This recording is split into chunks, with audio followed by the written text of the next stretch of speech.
좀 기회를 드릴까 합니다. 질문하실 분들 좀 손을 들어주시기 바랍니다. 네, 여기 두 번째 남성분 먼저 질문 기회 드리겠습니다. 예, 대통령님 안녕하세요. 중국 CCTV에서 질문 드리겠습니다.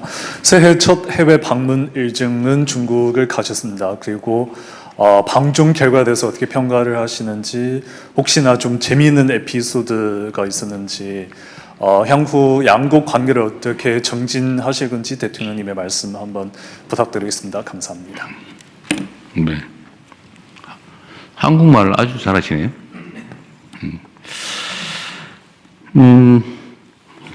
제가 이제 작년 취임한 이후에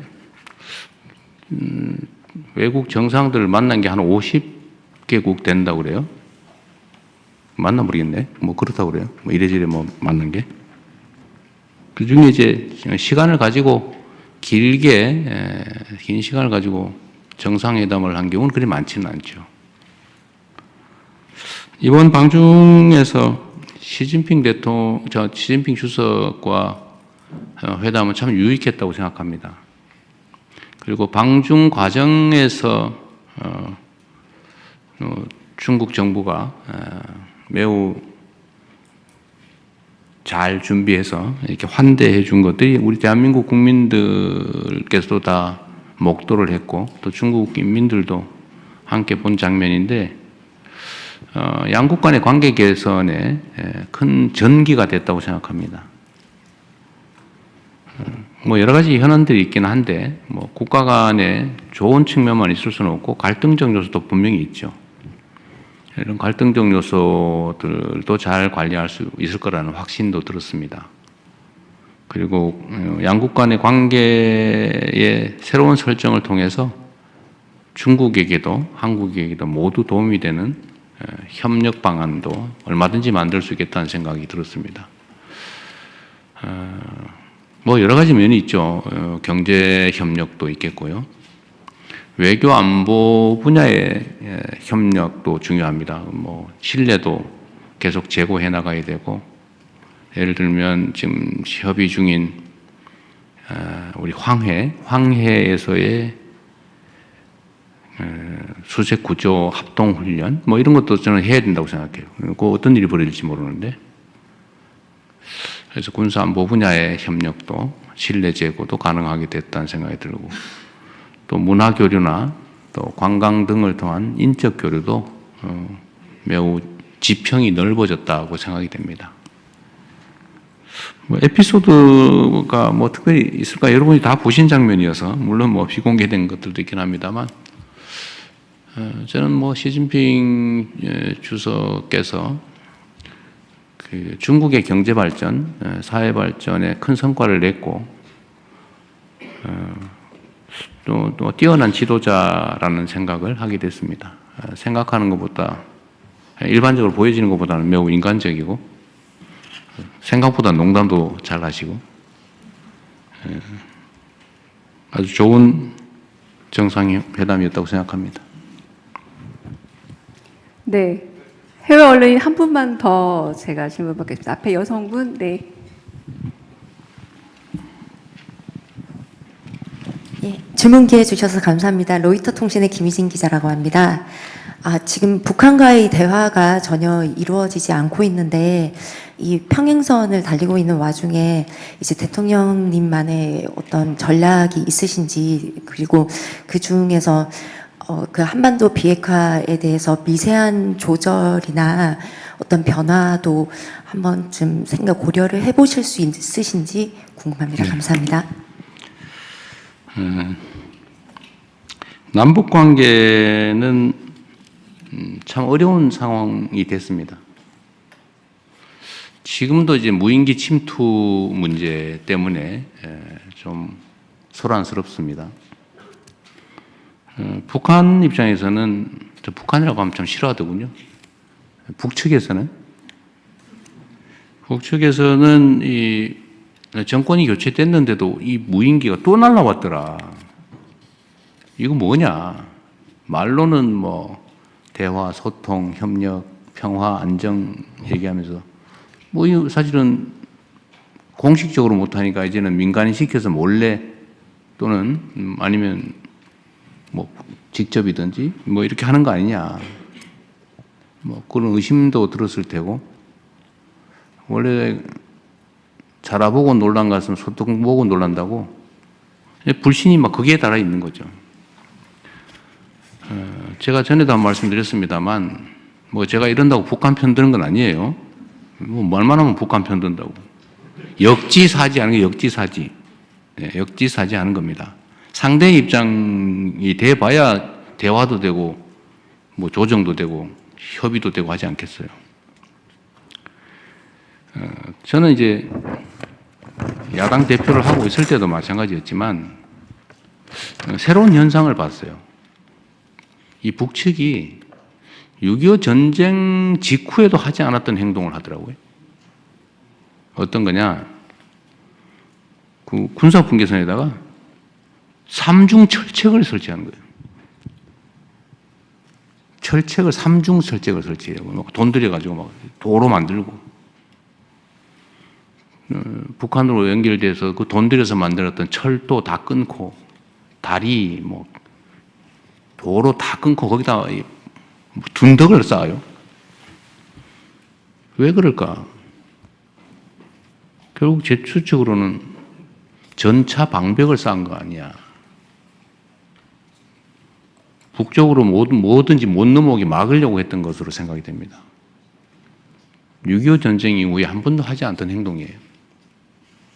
뭐 돈이 남아서 하는 것도 아닐 테고요. 그런 걸 보면 남북 간의 불신과 증오심, 대결의식이 얼마나 높아졌냐를 알 수 있죠. 그런데 정권이 바뀌어서 우리는 강력한 국방력, 뭐 안보 역량은 키우되 대화와 소통을 통해서 싸우지 않아도 되는 상태, 싸울 필요가 없는 상태, 싸우지 않고 이기는 상태가 아니라 싸울 필요가 없거나 싸울 여지가 없는 평화적 공존의 상황, 이게 가장 확실한 안보다. 그게 경제 성장 발전에 가장 크게 도움이 된다라고 생각을 해서 대화하고 뭐 유화적인 조처도 하고 있습니다만 반응이 없어요. 그 와중에 어쨌든 이 무인기 사건이 터져서 이재명 정부도 믿을 수가 없겠다라는 또 하나의 징표 핑계거리를 만든 거죠, 우리 입장에서는. 그래서 이게 꽤 엄중한 사안입니다. 그래서 철저히 조사하고 잘 대책을 세워야 되는 이유죠. 그만큼 남북 관계는 어렵습니다. 그리고 이 쌓인 불신과 적대의식이 너무 커서 중국 시진핑 주석의 말씀처럼 석자 얼음이 어떻게 한 번에 녹겠냐, 이런 얘기도 남북 관계에도 적용이 될 수 있을 것 같습니다. 남북 간의 관계에 대한 전략은 뭐 단순하면서도 뭐 확실하죠. 확고한 방위력, 억지력을 확보하고 그 기반 위에서 이 방위력과 억지력으로 위협하는 게 아니라 대화하고 소통하고 협의하고 존중하고, 그래서 공생 공영의 길을 같이 살고 같이 번영하는 길을 만들어간다. 지금 뭐 통일은커녕 뭐 전쟁 안 하면 다행인 상황인데, 그건 좀 뒤로 미루더라도 평화적 공존이 가능한 상황으로 최대한 할 수 있는 걸 해나간다. 그 속에서 미국의 역할이 매우 중요하다고 생각이 돼요. 미국 트럼프 대통령이 약간 독특한 분이시긴 한데, 그 점이 한반도 문제 해결에는 크게 도움이 될 수 있다고 생각됩니다. 북미 대화의 가능성도 여전히 열어놓고 계시고, 또 트럼프 대통령 같은 스타일, 그런 게 김정은 위원장하고 대화에 도움이 되는 것 같아요. 그래서 그 길을 좀 우리는 좀 잘 열어가자. 제가 페이스메이커 역할을 하겠다. 뭐 우리가 직접 하는 건 어려운 상황이니까 피스메이커의 평화 만들기가 성공을 하면 뭐 한반도에 도움이 되니까 우리는 그 여건을 최대한 조성해 나가겠다, 이 말씀을 그때 드린 바가 있는데 뭐 그 점은 여전히 똑같습니다. 그리고 비핵화가 이 사실 본질에 가는 거죠. 네. 결국 북한이 핵무장을 하고 핵 보유국으로 공식 인정받기를 갈망하고 있죠. 그리고 아마 그거는 모든 전문가들이 예측하는 것처럼 알고 있는 것처럼 체제 유지 보존 욕구 때문이겠죠. 불안하니까. 그리고 그 문제를 해결할 수 있는 핵심은 북미 관계라고 보고 있는 것 같아요. 실제로도 그런 것 같습니다. 그래서 핵 문제는 이상적으로 본다면 북한의 핵이 없어지는 한반도 비핵화, 뭐 남쪽에는 없고 앞으로도 핵 무기를 보유할 생각이 없으니까 이제 북측에만 핵무기가 없으면 이제 한반도 비핵화는 되는 거죠. 그 비핵화를 해야 되는데 가장 이상적이긴 하지만 북한이 핵을 포기하겠습니까? 그건 또 아주 엄연한 현실이죠. 엄연한 현실과 바람직한 이상. 이 두 가지는 쉽게 공존하기 어렵죠. 그럼 이 상태로 보면 계속 갈 거냐? 지금까지 전략은 그랬죠. 기다려보자. 견디자. 이상을 향해서, 이상을 꿈꾸면서 현실을 외면했죠. 결과는 어떻게 됐냐? 핵무기가 계속 늘어나고 있어요. 핵무기가 계속 자라고 있어요. 지금도 1년에 핵무기 10개에서 20개 정도를 만들 수 있는 핵물질은 계속 생산되고 있죠. ICBM 기술도 계속 개선되고 있겠죠.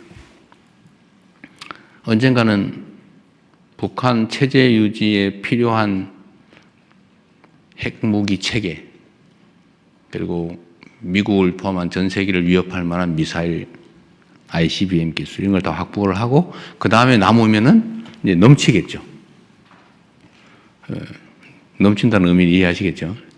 해외로 나가겠죠. 국가 밖으로, 국경 밖으로. 전 세계 위험이 도래하겠죠. 이렇게 놔두는 게 과연 바람직하냐. 그래서 결국 실용적으로 접근하자라는 게 제 생각입니다. 제가 공개적으로 말씀을 드렸던 것처럼 현실을 인정하자. 그것도 이상을 포기하지 말자. 그럼 현실은 뭐냐? 계속 늘어간다. 제가 트럼프 대통령에게도 시진핑 주석에게도 다 이렇게 얘기했던 똑같은 내용입니다. 공개적으로 한 얘기도 똑같죠. 더 이상 핵물질을 생산하지 않고 핵물질이 해외로 반출되지 않고 ICBM 기술을 더 이상 개발하지 않게 하는 것도 이익이다. 현재 상태 중단하는 것도 이익이다. 이건 현실이다. 아무도 손해보지 않는다. 중단시킨다고. 모두에게 이익이 있다. 그런데 거기에 대해서 일부 보상을 하면서 1단계로 이상은 포기하지 말고 가장 현실적인 거 중단하자. 는 협상을 하자. 다음은 핵 군축하자. 군축 협상하자. 그리고 길게는 비핵화를 향해서 가자. 뭐 체제 보장이 확실하고 관리 비용 많이 들고 그러면 뭐 없을 수도 있겠죠. 근데 그렇게 만들어 가야 되는 거 아니야. 단기, 중기, 장기로. 이 얘기를 저는 이제 정상들을 만날 때마다 하고 있죠. 그리고 이 점에 대해서 또 뭐 그러면 비핵화를 포기하는 거냐, 뭐 비핵화는 뭐고 핵 없는 한반도는 뭐고 왜 말이 다르냐, 뭐 온갖 얘기들이 있죠. 저는 모든 문제는 실용적으로 접근하자는 겁니다. 실제 도움이 되는 방향으로. 그리고 상대가 받아들일 수 있는 걸 해야지. 뭐 절멸시켜서 없애버릴 수 없다면, 현실적으로 존재하는 거라면 그렇게 상대를 인정하고 상방이 받아들일 수 있는 모두에게 도움되는 방법을 찾아가자라고 지금 계속 설득하는 중입니다. 뭐 효과가 있을지 없을지 모르겠지만 저로서는 제가 국민 여러분의 권력을 위임받아서 대한민국의 국정을 담당하는 한 대한민국 국민들에게 그리고 대한민국에게 또 전 세계 그리고 북한에게도 북측에게도 도움되는 실용적인 길을 좀 찾자는 게 제 생각이고 또 그렇게 계속 추진해 나가겠습니다. 하여튼 대전제는 그렇습니다. 나라의 힘을 키우는 것입니다.